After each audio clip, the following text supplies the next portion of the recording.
Chick Flicks movie talk coming at you with a few new topics regarding Zack Snyder and maybe the future of what is Hope hashtag Restore the Snyderverse, and as well as his new movie coming out, Rebel Moon. We'll talk about that more, and plus at the very end, stick around for an epic review of Death on the Nile.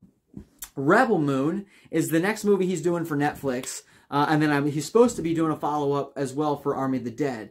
But this was just released here not too long ago. And it's kind of more of a, I guess, a love note to Star Wars. It was supposed to be somewhat of a Star Wars spinoff. They weren't really interested. And so he kind of went off and did his own original story here. And I'm really looking forward to what he's doing. Some cast announcements for that film are Charlie Hunnam, Jenna Malone, and Ray Fisher, I believe, are just recently announced to have joined the cast. Ray Fisher was Cyborg, of course, from Zack Snyder's Justice League, and Jenna Malone had a small part in Batman v Superman, the Ultimate Edition, as well. Following that, also, we have talk about Ezra Miller and the Flash movie he's doing. Just wanted to hit some stuff regarding what some of the implications from what people have heard about what is going to be happening in the movie The Flash. Oh yes, Ezra Miller was actually recently interviewed. I can't remember by who. I'll have to put the link in the description. And I remember one of the questions he was asked was the implications of what happens in the Flash movie. Because a lot of people are hearing that, you know, everything that the Flash does as far as the Flashpoint, time travel, everything mixes and mashes in the movie, it ends up kind of disintegrating, or at least, you know, breaking up what is the DCEU and making it no longer canon. And I think to some degree that is true, in the sense of they're allowing this to kind of showcase and show that all of these different timelines and multiverses within the DC universe are all happening, kind of like they're kind of holding in suspension. They're all happening simultaneously at the same time. And so it's going to more or less open the door for, you know, Zack Snyder's Justice League to continue, and as well as you have this Matt Reeves Batman, you have, you know, Joaquin's Joker, and all of these other characters who are, you know, the same kind of portrayal, different iterations, and all across these different universes. So if anything, that is hopefully what the Flash movie will do. We're still holding out hope for David Ayer's Suicide Squad, and in fact, Will Smith was just talking about how he would love to see David Ayer's version, and how he knows there was a lot left on the cutting room floor based on what he's seen in the theatrical cut of the movie. So that's very interesting to hear. Still a lot of talk going on. There's still the Discovery merger, Discovery Warner merger that's happening. So there's still a lot that is up in the air. They're holding their cards very close to the chest, which is, of course, why not? Because it just keeps everyone buzzing anyways. So Ezra Miller was in an interview, and the question was posed to him, is the Flash going to erase Zack Snyder's Justice League? You know, essentially that timeline. And Ezra had responded, and again, the link will be in the description, as nothing can erase what Zack Snyder has done and established in his Justice League movie, and what he's done in his Man of Steel and Batman v Superman. So hearing him say that, and then also describing this post he shared on, I think it was an Instagram story, of the article that was kind of talking about Ben Affleck's last donning of the cape in the Flash movie, and how that will be his last appearance as Batman. And he kind of writes ha ha ha in Joker letters over it, you know, maybe kind of pointing to something else, that in which case, if Zack Snyder did continue, maybe Ben Affleck would come back, be willing to wear the cape and don the cowl again. So there's still so much that is just, where everyone's like, it's palpable. The tension is there, and we're just waiting and waiting. So continue to hold out hope. It's not over yet. Ben Affleck isn't going to be done.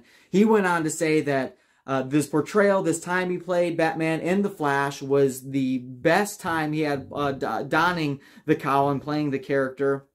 I mean, it's no secret that with the reshoots of Joss Whedon's Justice League, it was the worst experience. He has nothing but like horrible things to say, as well as most of the cast members that have spoken out about it have all had kind of ill will toward that entire season of the reshoots and everything that entailed in that. So hearing that he had an excellent and enjoyable time and really got into the character from playing in the Flash movie, it really kind of just, again, gives me hope that there's an opportunity for him to come back and at least finish what Zack Snyder had first started. And again, that is totally possible when you think about what they did with Zack Snyder's Justice League on HBO Max and the platform opportunities that he has there. But of course, he has his Rebel Moon coming, Zack Snyder's Rebel Moon coming up. And then after that, I think he's working on Army of the Dead 2. So there's a lot of time. He's got plenty of time to figure out the schedule and get everything lined up. So let's continue to hashtag restore the Snyderverse. And of course, hashtag release the Ayer cut. And of course, we did have a new trailer drop today. So hopefully you can see it behind me. The emblem is clear.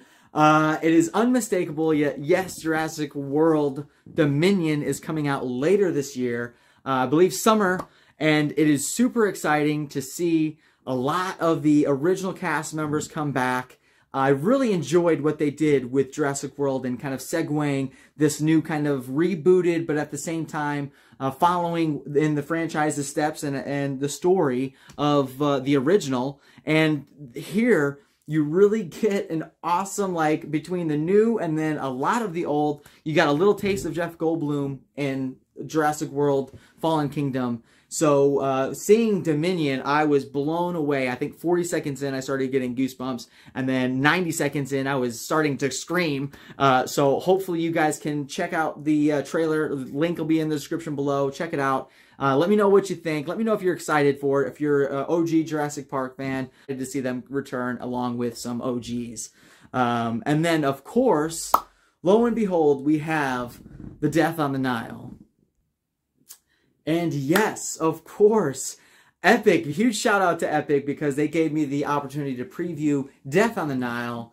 And I was really excited for this. This was a movie that follows up the events of Murder on the Orient Express, directed by returning, a lot of returning cast. Obviously, Kenneth Branagh stars and directs in this follow-up to Murder on the Orient Express, Death on the Nile.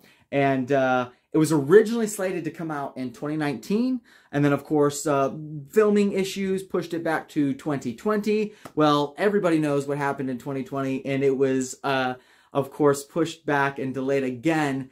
Hopefully, it was set for release in 2021, and, of course, some personal cast drama had come up. Lo and behold, pushing it ultimately now into the season of 2022. And here we are, finally with the follow-up to the movie, which feels like far long overdue. And it is really, I had a great time with this one.